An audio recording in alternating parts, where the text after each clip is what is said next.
ମୁଁ ଗୀତରେ କହିବି କୁହନ୍ତୁ ଭେଟ ହେଲେ ଟିକେ। କହିବି, ମତେ ଠିକ ଲାଗୁନି ଏଥିରେ କହିବା। ନାଇଁ କିଛି ଅସୁବିଧା ନାହିଁ, କୁହନ୍ତୁ। କହିବି ଭେଟ ମୁଁ ହେଲେ ତ କହିବି। ମୁଁ ତ ଆପଣଙ୍କୁ କହିଲି ନାଇଁ କିଛି ନାଇଁ ଅସୁବିଧା ଫାଲଗୁନି, ମୁଁ ନାହିଁ। ଭେଟ ହେଲେ କହିବି, ଭେଟ ହେଲେ କହିବି। ନାଇଁ ମୁଁ ଭେଟ ହେଲେ ନାଇଁ କହିବି, ମୁଁ ଆଉ ନାଇଁ କିଛି କହିବିନି ନାଇଁ ନାଇଁ ଏଥିରେ, ନାଇଁ ଭେଟ ଶୁଣନ୍ତୁ ହେଲେ ମୋ କହିବି। କଥା ଶୁଣନ୍ତୁ। ନାଇଁ ନାଇଁ ମତେ ଭୁଲ ମୋ ବୁଝିବେନି, ମୁଁ ହେଲା କାଟିଲି, ଠିକ ଅଛି, ଠିକ ନାଇଁ ନାଇଁ କାଟିଲି ଶୁଣନ୍ତୁ। ଫୋନ କାଟିଲି। ନାଇଁ ନାଇଁ ଶୁଣନ୍ତୁ, କାଟିବେ କାହିଁକି, ନାଇଁ। ଶୁଣନ୍ତୁ। ଆପଣଙ୍କ ସ୍କୁଲ କୁ ଆଜି ବିଓ ସରପ୍ରାଇଜ ଭିଜିଟ ରେ ଯାଇଥିଲେ, ହୁଁ।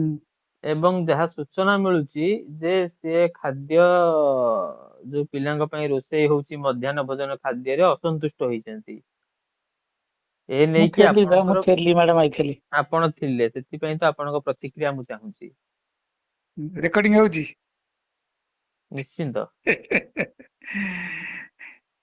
ଯାଇଥିଲେ ମ୍ୟାଡାମ, ମ୍ୟାଡାମ ବି ଖାଇକି ଚାଖିଲେ ଯୋଉ ଏମିତି ହୁଁ ଆସିଲେ ଆଉ। ହୁଁ। ନାଇଁ ଯୋଉ ଅସନ୍ତୁଷ୍ଟ ମଧ୍ୟାହ୍ନ ଭୋଜନକୁ ନେଇକି ବିଓ ମ୍ୟାଡାମ ହେଇଛନ୍ତି, ଏ ନେଇକି ଆପଣଙ୍କ ପ୍ରତିକ୍ରିୟା କଣ? କାହିଁକି ଭେଟ ହେଲେ ଅସନ୍ତୁଷ୍ଟ କହିବି, ହେଲେ? ଭେଟ ହେଲେ କହିବି। ନାଇଁ ନାଇଁ ମୁଁ କହିବି ନ୍ୟୁଜ ଭେଟ କରୁଛି, ହେଲେ। ନାଇଁ ନାଇଁ ଶୁଣନ୍ତୁ, ମୁଁ ଯେହେତୁ ନ୍ୟୁଜ କରୁଛି ଆପଣଙ୍କ ପ୍ରତିକ୍ରିୟା ମୁଁ ନେବି। ଆଉ ମ୍ୟାଡାମ କହିଥିବେ କଣ?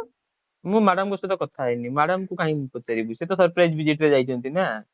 ଆଉ ସେ ଯୋଉ ବେଟର ଏଚ ଏମ କୁ ପଚାରିବେ ନା, ମତେ କାହିଁ ତା ଭିତରୁ ଟାଣୁଛନ୍ତି। ଯେହେତୁ ଖବର ମିଳିଲା ଯେ ଏଚ ଏମ ନଥିଲେ ଏବଂ ସିଆରପିସି ଉପସ୍ଥିତ ଥିଲେ। ହଁ ମୁଁ ସେ ସ୍କୁଲରେ ଥିଲି ଆଜି। ହଁ ଏଚ ଏମ ଆଉ ନଥିଲେ। ମୁଁ ଭେଟ ହେଲେ କହିବି, ଭେଟ ହେଲେ କହିବି ହେଲା।